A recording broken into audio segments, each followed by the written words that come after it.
सगळ्यांकडेच पावसाचं आगमन झालेलं आहे आणि सगळ्यांकडचंच वातावरण थंडगार झालेलं आहे। रिमझिम पावसामध्ये हलकासा वारा आणि त्याच्यासोबत गरमागरम नाश्ता आणि चहा, क्या बात है। तर पावसाळा स्पेशल पावसाळी खमंग कट्टा अशी आपल्या चॅनलवर सिरीज सुरू होत आहे। आजचा आपला पहिला भाग। नमस्कार मंडळी, मी वर्षा येवले माझ्या चॅनलवर तुमचं खूप मनापासून स्वागत करते। चला मग रेसिपीला सुरू करूया। सगळ्यात पहिलं इथं मी घेतलेले आहेत मध्यम आकाराचे 2 बटाटे आणि 2 टोमॅटो। तर बटाट्याच्या साली काढून बटाट्याचे पीस करून घेतलेले आहेत, स्वच्छ पाण्याने धुवून घेतलेले आहेत। सोबतच टोमॅटोही कट करून धुवून घेतलेले आहेत। आता हे बटाटा आणि टोमॅटो मिक्सरच्या जारमध्ये घालून घेतलं।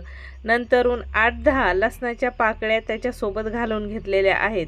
सोबतच याच्यामध्ये आपल्याला 1 चमचा जिरं घालून घ्यायचं आहे। तुम्हाला दुसरे कोणते मसाले आवडत असतील तर तेही ॲड केले तरी चालतील, तुमच्या चॉईसनुसार। सोबतच इथं तुम्ही पाहू शकता कशा प्रकारे एकदम फाईन याची पेस्ट तयार करून घेतली आहे। आता याच्यामध्ये आपल्याला नाश्त्याचं पीठ मळून घ्यायचंय। त्याच्यासाठी आता आपण खूप सारी बारीक कट केलेली कोथिंबीर घालणार आहोत। सोबतच 1 चमचाभर ओवा हातावर क्रश करून घालणार आहोत। सोबतच 2-3 चमचे पांढरे तीळ घालून घेऊया। या नाश्त्यामध्ये तीळ आवर्जून घाला, याने नाश्त्याला टेस्ट जी आहे ना ती खूप खमंग येते। तर तीळ आवर्जून घाला। ज्यावेळेस नाश्त्याचा पीस तोंडात घालतो ना आणि दाताखाली तीळ येतो त्यावेळेस त्याची टेस्ट ना खूप अप्रतिम असते आणि असा खमंग आणि चटपटीत पावसात नाश्ता खायची मजाच काही वेगळी असते ना।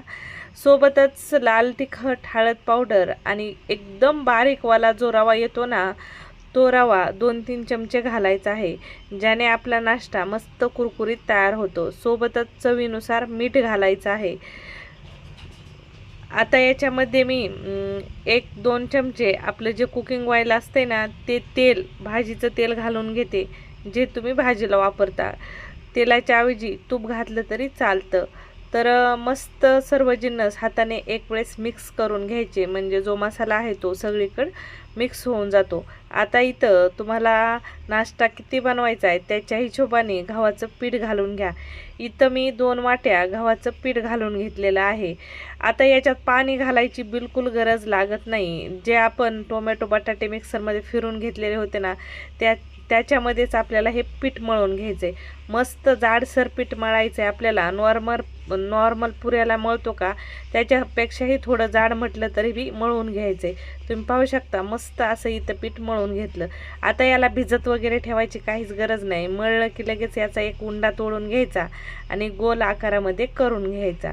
लगेच याचा आपल्याला नाश्ता बनवायला घ्यायचा आहे। तर छोटा मोठा कसा घ्यायचा आहे तसा तुम्ही तो उंडा करून घ्या। नंतरून मस्त याची एकदम पातळ चपाती लाटायची। जेवढी पातळ होईल तेवढी, जेवढी पातळ चपाती लाटताना तेवढा नाश्ता तुमचा खाण्यासाठी कुरकुरीत होतो। पीठ लावायचं नाही, तेल लावूनच मस्त इथं ही लाटी लाटून घ्यायची, व्यवस्थित लाटायची। वाकडी तिकडी जशी होईल तशी होऊ द्या, कारण आपल्याला कटच करून घ्यायची आहे। फक्त लक्ष ठेवायचं की मस्त पातळसर आता आपल्याला ही चपाती लाटून घ्यायची। पीठ जाड असल्यामुळे पोळपाटाला चिटकत वगैरे काही नाही। पिठीचं पीठ लावायची गरज बिलकुल पडत नाही। हलका तेलाचा हात पिठाला पुसला आणि ही चपाती लाटली तरी व्यवस्थित छान चपाती लाटून होते। तर इथं मी छान मस्त पातळसर अशी चपाती लाटून घेतली आहे। आता आपल्याला हिला कट करून घ्यायचं आहे। तुम्हाला नाश्ता कसा बनवायचा आहे त्याच्या हिशोबाने तुम्ही कट करू शकता। तुम्हाला याच्या पुऱ्या जरी कुरकुरीत बनवायच्या असल्या ना तर पुरीच्या शेपमध्ये कट करून घ्या, म्हणजे वाटी घ्यायची आणि वाटीने पुऱ्या काढून घ्यायच्या। पण मस्त इथे हा नाश्ता मी ट्रायंगलमध्ये बनवणार आहे। खायला म्हणजे दिसायलाही अट्रॅक्टिव्ह दिसतो आणि मुलंही आवडीने खातात। पावसाळ्यात पाऊस सुरू झाला, शाळेतून मुलं आले की त्यांचं असतं काहीतरी बनव नाश्त्याला। तर हा नाश्ता तुम्ही नक्की मुलांना बनवू शकता आणि पावसामध्ये मस्त 4-5च्या टायमाला चहासोबत हा नाश्ता बनवू शकता। एकदम टेस्टी लागतो खायला, तोंडाला अशी खमंग टेस्ट असल्यामुळे तोंडाची चव जरी तुमची गेलेली असली ना तरी तोंडाची चव हा नाश्ता परत आणतो. मस्त आपल्या महाराष्ट्रीयन स्टाईलचा तडका देऊन हा नाश्ता बनवलेला आहे. हेल्दी आहे, टेस्टी आहे, कारण गव्हाचं पीठ वापरलेलं आहे. मस्त कडक तेल गरम करायचं, मिडियम गॅसवर मस्त कुरकुरीत नाश्ता तळून घ्यायचा आणि जोपर्यंत नाश्ता एका गॅसवर तळतो तोपर्यंत साईडला चहाही ठेवून द्यायचा. रिमझिम पावसामध्ये गरमागरम हा नाश्ता आणि कप भरून चहा, वा क्या बात है.